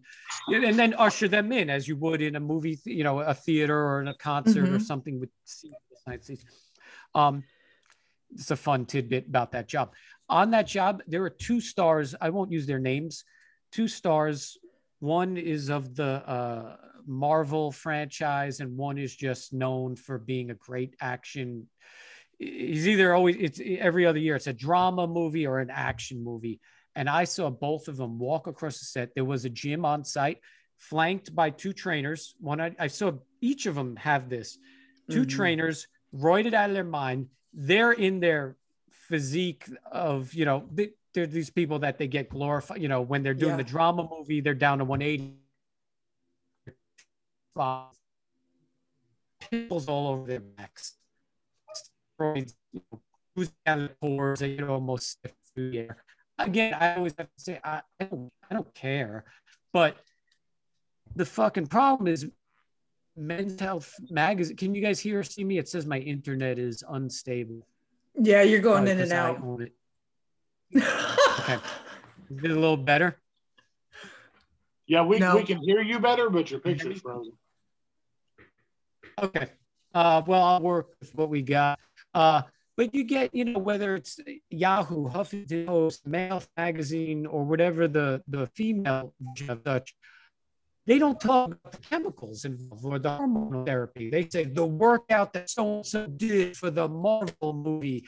And now we're civilians at home and we go, oh, I got to do 700 Turkish gets and deadlift, 510. Luckily, they published the blueprint. I'm going to do it. And then you get hurt and then it all just unravels. So I apologize if I kind of went off on a tangent there, but that's my tidbit. That I have to end the perfect fit or the definition of fitness is relating it to yourself. It's just improving the ability to be in control of your body. For many of us, that is, I didn't fit into these clothes and I would like to in a month or a year, or I don't feel comfortable in a seat at the theater or an airplane. And that is a goal within fitness. It's a personal experience. Well, yeah. And I think after bariatric surgery, we think that we're going to weigh a certain number, right? Or we think that we're going to look a certain way, but we have to come to the realization that our bodies might not want to be, or our bodies aren't going to be healthy at whatever that number is that we've set for ourselves. And we have to get to the point where we just accept that, or we have to commit ourselves to going above and beyond to get to the weight or to look like how we want to look. And I think it's, this can be kind of the downside of social media. You see people and you're like, oh, I want to look like that. Well, you have no idea, they could be putting in 8, 9, 10 hours a day to look that way. They have personal trainers, or they have chefs, they have, meals, they've got all this stuff that's actually that's their full-time job. Whereas for most of us, that can't be our full-time job because we have other full-time jobs. So you're constantly trying to figure out what is going to be my healthy weight, and where am I going to land? And is this going to be okay? I mean, there's a lot of stuff that goes into that. And it's difficult when you want to tell or ask people what's fitness. Well, it's kind of personal. It's exactly what you said. Right. Yeah. It's kind of personal for anyone, people can email me. I always say, I say, you can email or DM your questions. There are metrics involved. If people want to say, well, obviously this amount of body fat or this BMI, which we try to use a little less because it doesn't count for muscular strength or skeletal musculature. But there are things, of course, you don't want a certain blood pressure. That's not going to equate to fitness. And if you are fit, you want a healthy blood pressure. So there's some scientific metrics. But nowadays, I find it to be a very personalized thing, and and literally, it's about. It should be when really aggressively pursued. It should be about you. That you should be able to. I just mentioned bicep curls before, which are probably one of the silliest exercises to do, but we do them. Any exercise involving weight, there should be some parameters of you should be able to. Do a body weight squat. I'm not a big believer in ass to the grass. You get these trainers, put your butt down on your ankles. A good squat, 90 degrees at the knee, knee to femur. But you should be able to do a certain amount of those. And we all know that if if you're weighing X amount of pounds, you may struggle with one. There's no judgment there. It's oftentimes I have to kind of, again, I like to consider people's sensitivities, but I come from a scientific background and a career where I used to get hired to say, okay, we have to start with what you can and cannot do, and then reach and then invert that and say, look, now we can do all of this. So there are people that may struggle to do one squat. It doesn't bother me. If it bothers them, we're going to work on that. We're going to turn the 1 into 10, into 20. And those are parameters for fitness or ways to measure, your own personal success, and you can do that with every movement of your body. One of the funniest things to me to watch that really brought it home for me in the diet and exercise realm of how you want to look for Marvel movie type stuff is Chris Pratt documented his weight loss to get to his role. And you would literally see this grown-ass man crying on camera because he was starving to death. He would eat 3 almonds would be his snack. And he would just sit there starving to death. And I'm just like, and people don't realize that that's just one small shoot off of all of the shit that he had to do.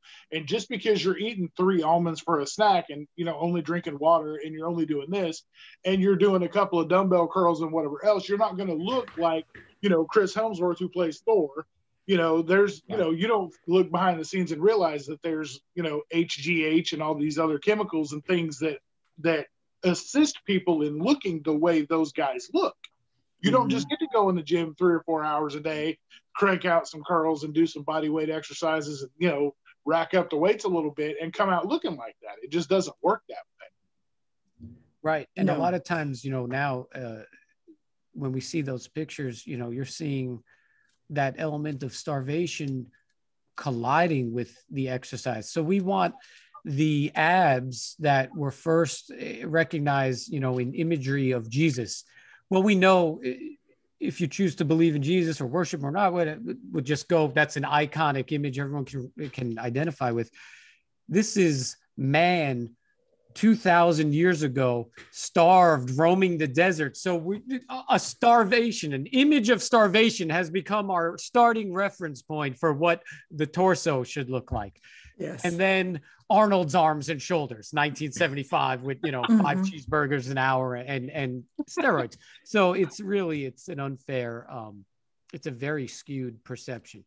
To speak to reality, you know, I mentioned I'm working out less and I'm working more. I've just, in this pandemic, the last 6-7 months, I have this newfound empathy or understanding of all of my clients from my heyday of personal training, where they go, well, I work and I'm a parent. And I would go, you know, I'd give some asshole Instagram inspirational thing.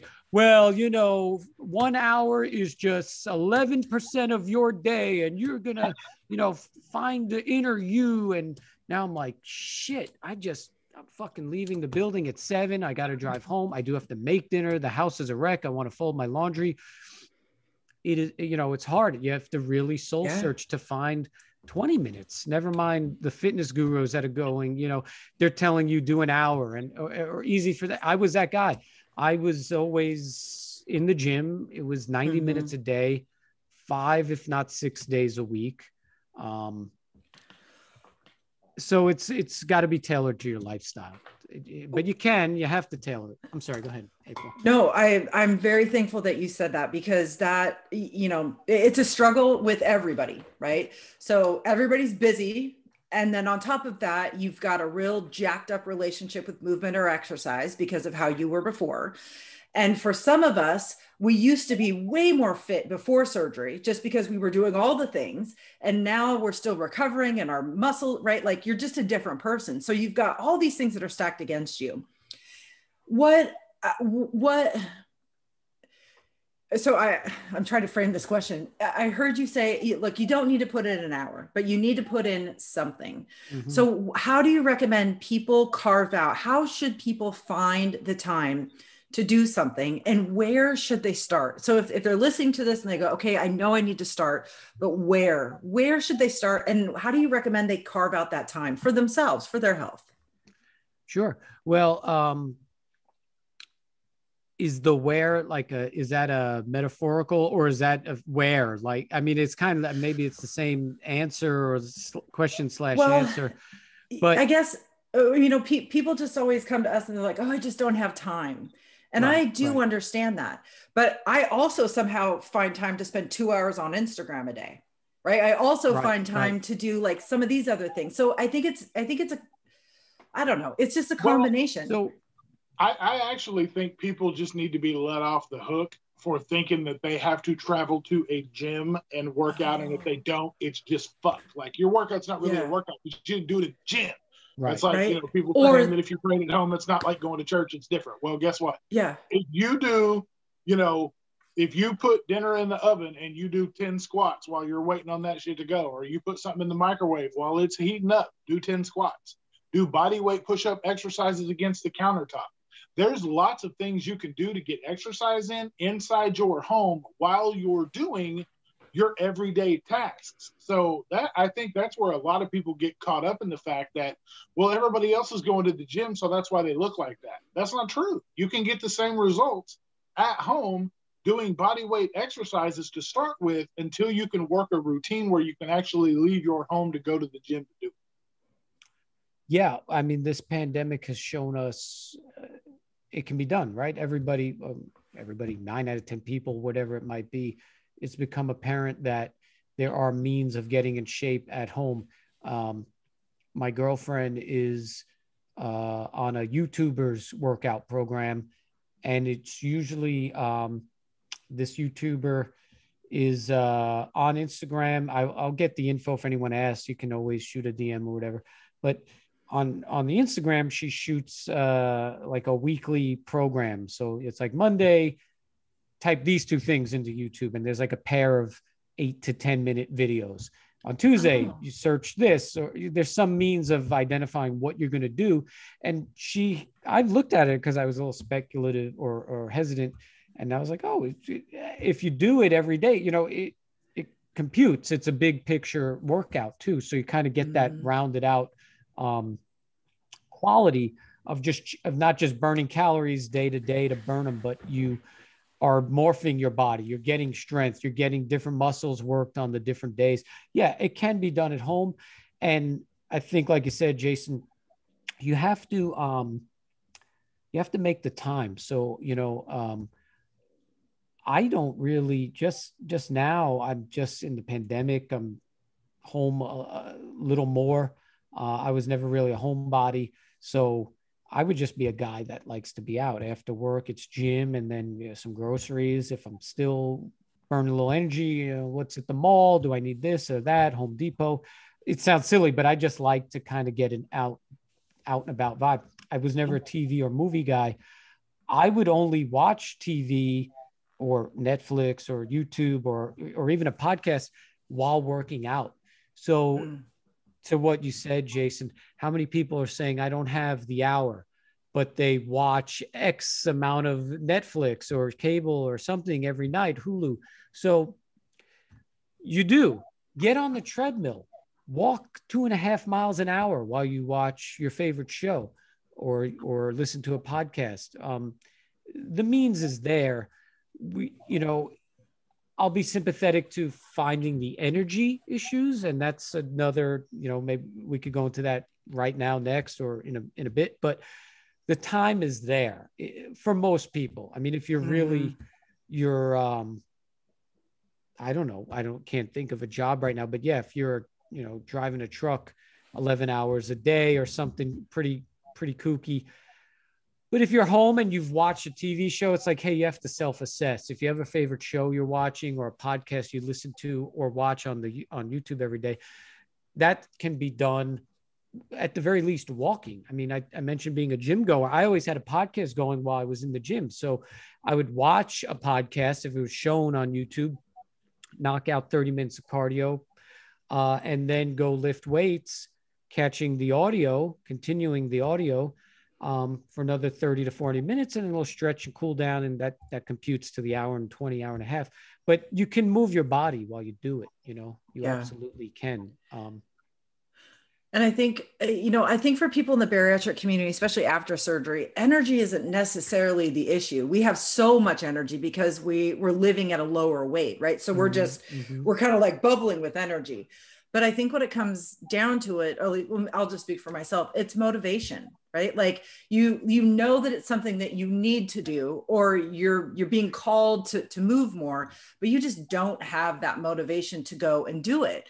What do you do when you run into that motivation issue? So I'm going to answer this, and the answer comes in reverse. So what you have to do, that I always tell my clients, and sometimes I have to tell myself, you got to crack a sweat, or at least get the blood pumping.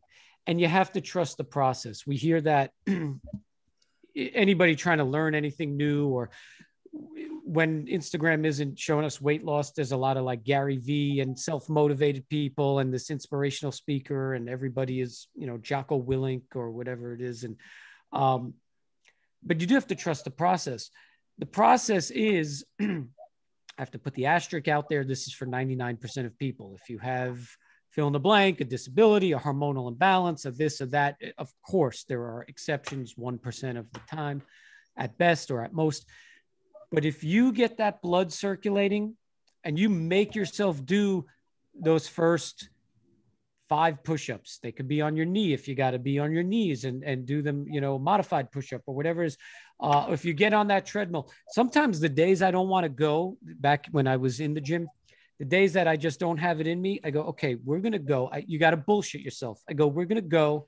You're going to go to the gym and you're going to do 5 minutes. Just do 5 minutes, crack a sweat, and you can go.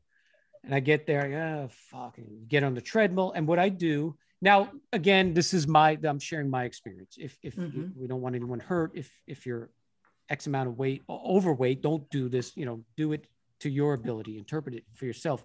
But I go, I got to crack a sweat, 5 minutes, and I'm going home. I get on the treadmill. I start walking 1 minute. I walk at a brisker speed. So I'm doing the quick, you know, 80s commercial walk.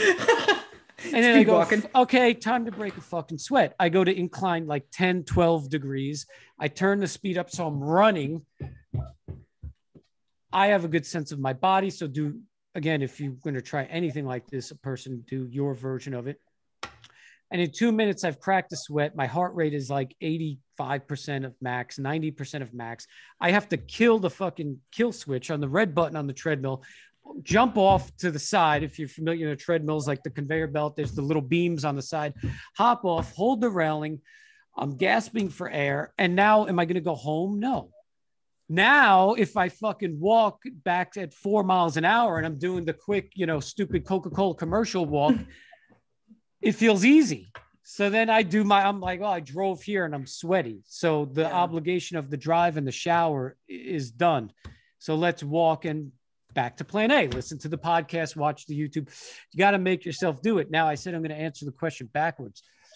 How do you get yourself to go, all right, I'm going to do 5 minutes? Because just lie. Tell yourself it's 5 minutes and you're going to just break a sweat or get a pump.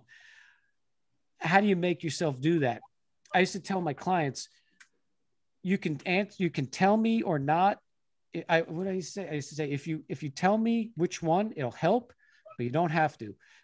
But you called me, and it's because you either hate yourself or you love yourself, and either one is fine. But if you don't want to tell me, identify it with yourself, and that's your go-to forever. And I got one. I mean, I have one. I have a few where I go, and there can be there can be a few, and they can coexist. So the hate yourself, and many, you know, I'm sure I'll spare everyone some painful moments, but it's if you've been teased, right? I mean, we've all know things we've been teased about. And we all have our insecurities, and we harbor those instances and those feelings. That's usually a hate yourself. But you all went through the surgery, so there's a love yourself. For me, I had the teasings. I was not to the extent of weight loss surgery. I was probably at one time as heavy as a person would be before considering it. So on my 5'6" frame, I was about 200 pounds, not working out, no muscle. I was just a very larger version of myself. So I had some teasings in my heavier weight time. The love yourself, you know, of course, if you want to love yourself, if you want vitality, if you want to go on, you know, I had various relatives die of health-related things before their time. I've had friends die of drug-related things. So it's not apples to apples, but I go, I've got to be this guy, because if I do the workout today, it's one more victory. It's one more notch on the wall here. And I'm one more day, good day further from being Phil. That was, you know, pizza, Coca-Cola, pizza, weed. And then I was on this sort of small yo-yo thing of that. And then you go, oh man, we're up like 15, 17 pounds. Starve, cigarettes, Coke, sure. Yeah. I didn't have the money to buy it, but anyone who gives it to you, sure. So you got to tap into those feelings that you harbor. And I know everyone, hopefully, again, it's a 99%. When I say everyone, I know there's people with some deeper rooted stuff, but everyone should love themselves enough. And in WLS, you've had the surgery, you've done a very grueling thing.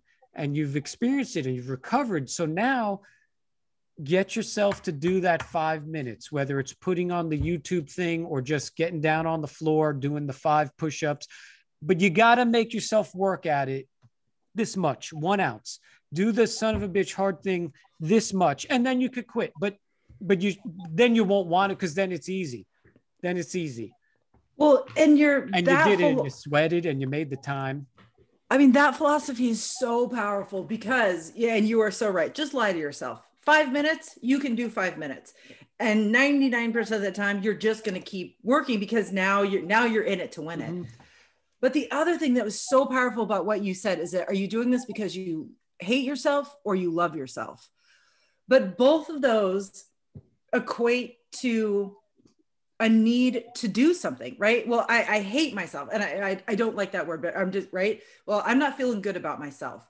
Well, a way that you can feel better about yourself is taking action towards the change that you want to see in yourself, which means my ass needs to go move.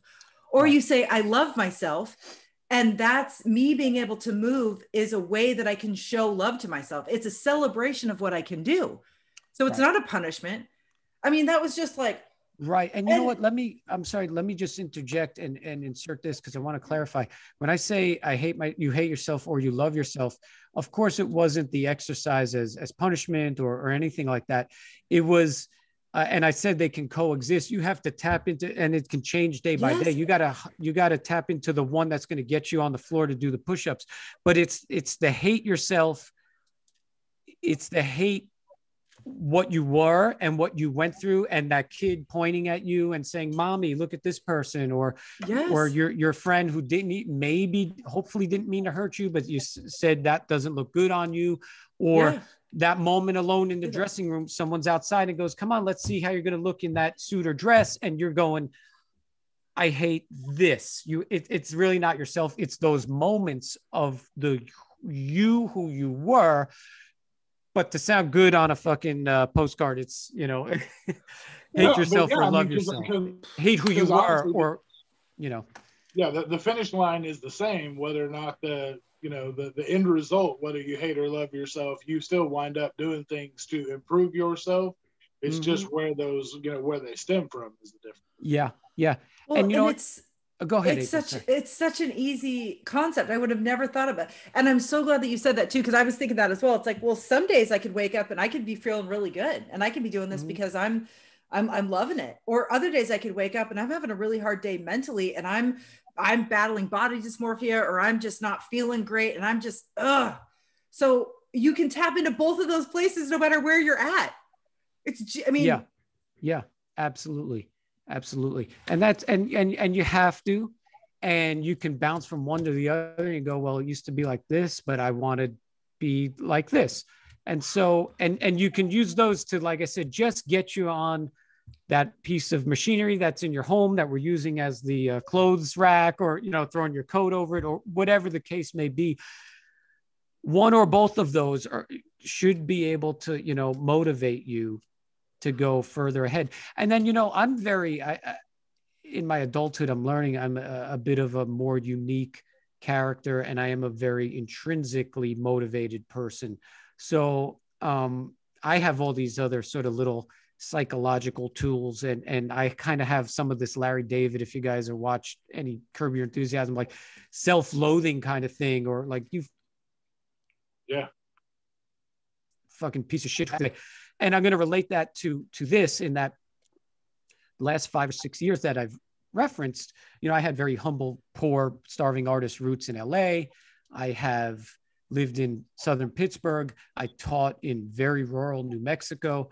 And now I've gotten to know a great deal of our, again, I hate calling them customers, but supporters and friends of the company, and they are customers.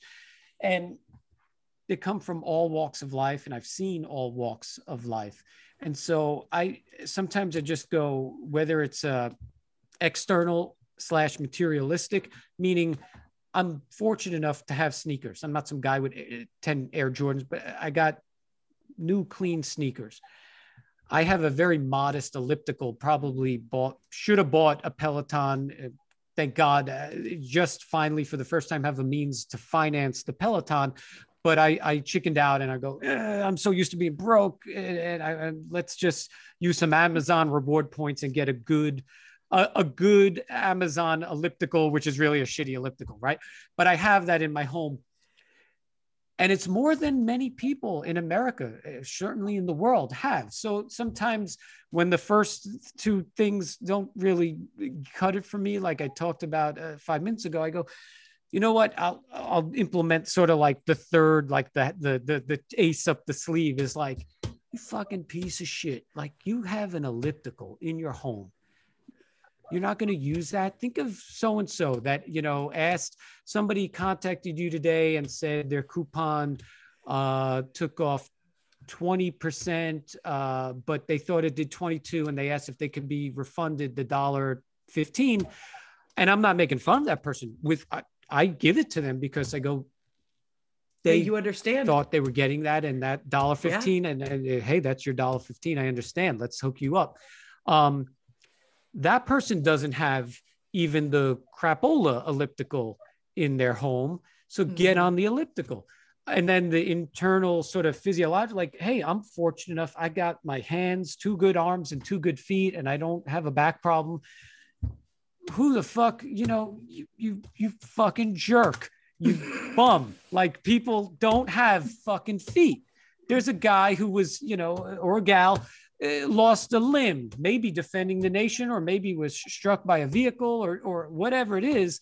And they wish they could get on the fucking elliptical right now, or they wish they could get on all fours and do a push-up. And you're going to say you're tired. So at that point, that's like the deep A-bomb, like, all right, Phil, we're going deep here. You can get the fuck up. You're gonna put your sneaks back on and get on your elliptical or something. But a joke, you know, I like to make things kind of silly and fun to at least to listen to, but those are my tricks. And I think within those 3 things, hate yourself / really parentheses, who you were or the moments you had experienced, love yourself. You know, you have the gym membership, you signed up for it, you hired a personal trainer, you seeked out the home workout, you probably have a workout outfit, an exercise mat, whatever, you know, love yourself enough that you took some step, or you just love yourself. Think about those who lost their lives or their health, or that family or friend that you don't want that same destiny. You're aware of that. So take a step today, take a step every day. And if it doesn't work, you go, you know, who the hell do you think you are? You're so fortunate that you've got A, B, and or C. Put it to use, man. Really show appreciation, really, for whatever your situation is. We're all lucky that, you know, if you have the means to do any kind of movement, you're really lucky and fortunate to do it. So those are my little tricks to start on the micro level of the day, that moment. Probably going to have to, in an hour, I'll be fucking burping my hard-boiled eggs and going, all right, you just said it on camera, so fucking let's go. No, I think you hit the nail on the head. It really does start at the micro level. And if we can just do 5 minutes, right? If we can just commit to doing that and do it tired or do it exhausted, just go do it. You're going to find yourself on the winning side of that argument against yourself. Yeah. And within that, there are a few degrees of even doing it. So if you're just doing it because you're beginning, you're making yourself create a routine and a habit. I will swear to you, as many of my sort of mid-level fit clients would have once said, or could attest to, and I attest to now, once you have the routine and the good habits established and you're using those mental tools once a week or something, for me, like there are proven physiological things that come over you. So when you break that sweat, you completed your first set of what may eventually one day be 20, 25, 30 push-ups, you know, you jump up and that primitive thing that's in all of us comes in and you're like, whoa, I'm awake. Like, I want to just give it the 30-second rest that you do need. And I want to do it again, or I want to throw an extra 5 pounds on here, or you know, do it again with 2 more push-ups. It will be there. So you have to trust the process, like I made fun of 5 minutes ago. I love it, man. Well, Phil, was there anything that you felt got left unsaid? Is there anything that you want to leave our listeners and our watchers and our followers with? Not exactly. You know, I do, again, I'm working on one of the many things I'm working on, trying to figure out how I can deliver my fitness training and experience and insights to everybody. For lack of YouTube and video producer, for the lack of those tools right now, it's a possibility we may have some sort of a newsletter or maybe even a PDF workbook. I mean, I kind of like the old fashioned thing as a guy that kind of went through the graduate program. It's, you know, I said I kind of liked it. I didn't like it, but I found value to, those stiff teachers going like, hey, you want to be here? Well, here's what you're going to do. And I was a teaching assistant. I had a very strict, borderline intense professor on campus. I worked for the professor on that campus who was known as the tough, maybe kind of mean to the students, and I had to shape up. And I like that sort of, yeah, you got to earn it. So the PDF thing, it's like, hey, here's the fucking, here's the gold. What's the fucking thing Indiana Jones used to look for? The Lost Ark. Here's the precious, the document is probably a biblical thing, and I'm going to hell. There's here's the scroll, but you got to print it and use a pen and fucking do the work. And it's not an app, and there's not a pretty person jumping around on video. I'm going to try to work on something like that.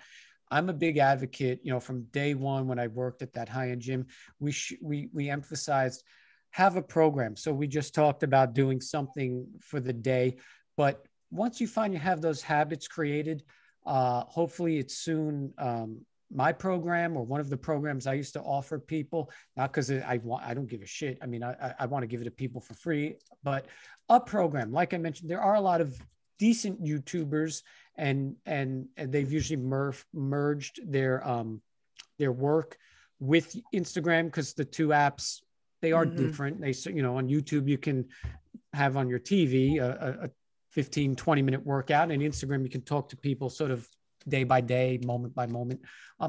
Find someone with a good program, because you don't want to burn calories. Eventually, you don't want to burn calories just to burn calories and say you did X amount of burning for the day or X amount of minutes for the day.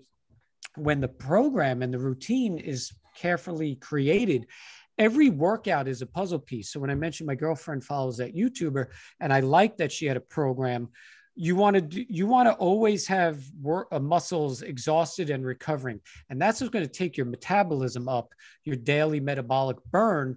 It's going to take that number up 10, 15, 20%.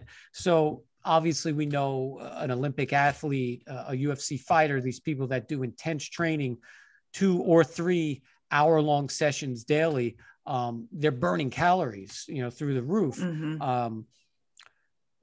You want to mimic that outcome and effect within us normal people world. So you want to be able to get the stamina where you can do a good 30, 45 minutes, 4 to 5 times daily.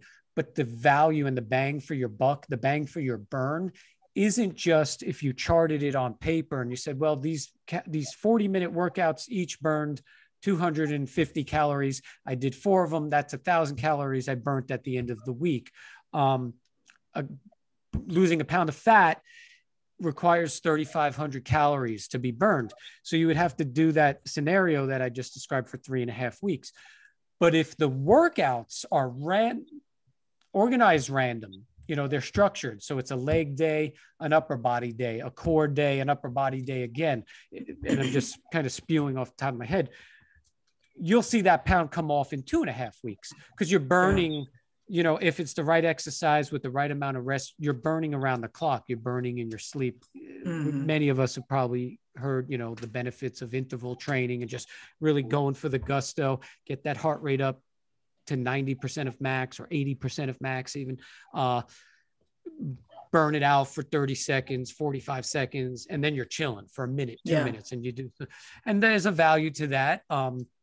But a good program will have bits of that with some strength training, with some core training, a certain amount of lower body work, and just really getting those big muscle groups, the hips and glutes, the legs and the back, to work for you. I poked fun at myself for doing bicep curls earlier because the biceps, like, it's not the smallest muscle in the body, but it's fucking, it's not the biggest muscle. And if you want to be fit and you want your body to burn calories while you're even at rest, you need to just do those compound movements, your push-ups, your squats, your deadlifts. They can be body weight. They can be with 5-pound dumbbells in your hand, but there needs to be a certain amount of stress. So if you're doing body weight squats, it's great to start doing them 50 at a time, but sooner than later, let's move it to a point where 12 to 15 really kind of kicks your ass. And you may need to hold 15-pound dumbbells, 20 something pound dumbbells. So that's my advice. And I'm sorry that's sort of, half-assed in that exercise phys. I mean, it's something I got a master's in it. They have certified trainer courses. When you study for a trainer course, it's almost like a college course, and the exam is like a college final exam. It's usually 100, 120 questions. So we're trying to obviously cram in a certain amount of education into a conclusive statement, but I would implore everyone to seek out a program, keep an eye out for hours, move your body, move it frequently, and use your judgment. If it's day one of exercise, I don't want you to feel like a train wreck. I certainly don't want you to hurt yourself. But the goal is eventually to just have a program where the workout is working for you. It's not that you're working to do the workout. Ooh. And that's it. You said, think about a good quote. I got to shut up because I can't fucking do any better than that. Oh, I like that. That is money. Oh my gosh. Well, Phil, thank you so very much for joining us today. I feel like I have such a better understanding of what you do and why you do it. And it's really interesting. And I feel really good about knowing that I'm on the right track when it comes to my fitness. And I think Jason feels the same way. He and I are in the kind of the same fitness boat right now. And it's so helpful to talk to somebody who's knowledgeable and just knows it backwards and forwards. So just awesome. Thank you guys for having me. And all I ask is everyone check us out. If you're not already following us on the gram, please follow. If you don't buy dive bars ever, you're cheating yourself, but that's fine. Follow us because, like I said, I'm really trying to put some stuff out there, and we're trying to redevelop the brand and really offer lifestyle content as well. So I love supporting the WLS community, and really give my praises to all of you guys, especially people that are several years down the road. So good, man. God bless everybody. Feel free to ask, write, email or DM, product questions or lifestyle fitness questions. We are an underutilized resource. And for now, until 500 people a day are writing to me, I'm happy to help. I'm always happy to help, but get at me while I can. Your Instagram is awesome. If you guys have Instagram, you can just follow Dive Bar at Dive Bar Nutrition. Their website is www.divebarnutrition.com.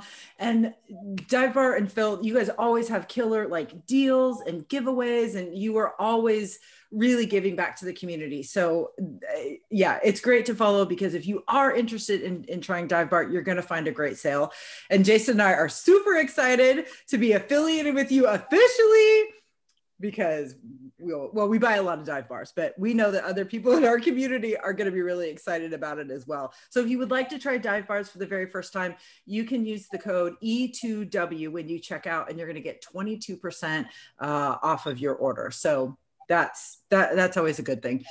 So like I said, Phil, thank you so very much for joining us. We very much appreciate your time. We know that you are a busy guy, especially now. Today was a launch day and you sold out in like 10 minutes. So I can only imagine what the rest of your week is going to look like. It's going to be a lot of work, but clearly you got some good things coming out to the community. Yes. And I love doing it. And I love everybody who, everyone is really like friends and family. I'm not just saying it. I hate, it's weird to use the word customer. So I call everyone a friend or a supporter. We got a lot accomplished. We got a long road ahead. I'm thinking, we're going for the gusto. We want to be in all the big stores right beside the big brands and deliver some better options, I believe, to the masses. So I love everybody that's been a friend to us, and thank you guys. Thank you for having me. you tell me if and when you want to do something down the road. We kind of covered what I do and who I am and the brand. Maybe I'll get at you guys when we've got some of those resources available, and we can just really, you know, everyone's got the history of Dive Bar on this one, but I'd love to share, you know, fitness programs and what to do and scenarios, and we'll get into the nitty gritty when the means is there. That would be great. I love it. That out. We're stoked. We are all here for that. Awesome. Jason, my friend, you want to take us out?